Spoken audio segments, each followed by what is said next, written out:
There are no survivors. What everyone feared became reality today when a second massive explosion tore through the New Zealand mine where 29 men went missing.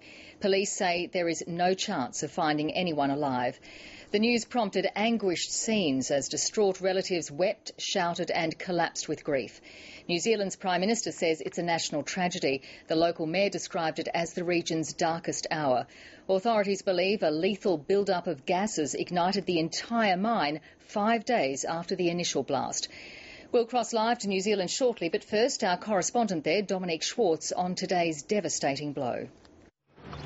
It was the worst news the relatives of the missing miners could have heard. At 2:37 today, there was another massive explosion underground, and based on that explosion, no one survived, and we're now going into recovery mode.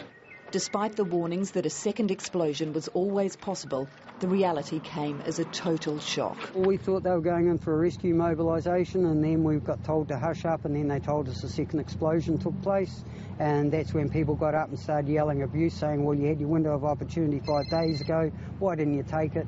Laurie Drew says he can't accept that his 21-year-old son Zen is never coming home. I'm a father, I want my son back, I still do, but I'm trying to be logical and analytical, but it's hard.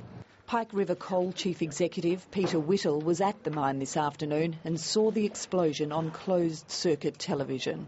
This probably takes us to the point where I'm unlikely to see my workmates again. I'm unlikely to see them walk out of that mine.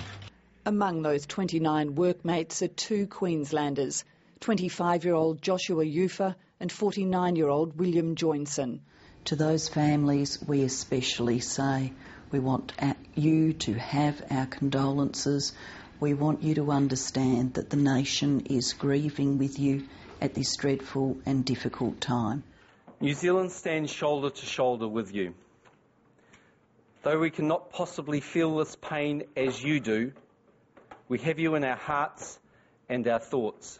The New Zealand Prime Minister says there will be a Royal Commission of Inquiry into the mine disaster. But right now, the company says the priority is trying to get into the mine and bring out any remains. I still want them back, and their families want them back, and we'll be doing everything we can to make that happen. For the families and friends of the miners, there's still no closure. I shouldn't have to bury my son. It should be the other way around. Sorry, guys. Just a terrible, incomprehensible pain.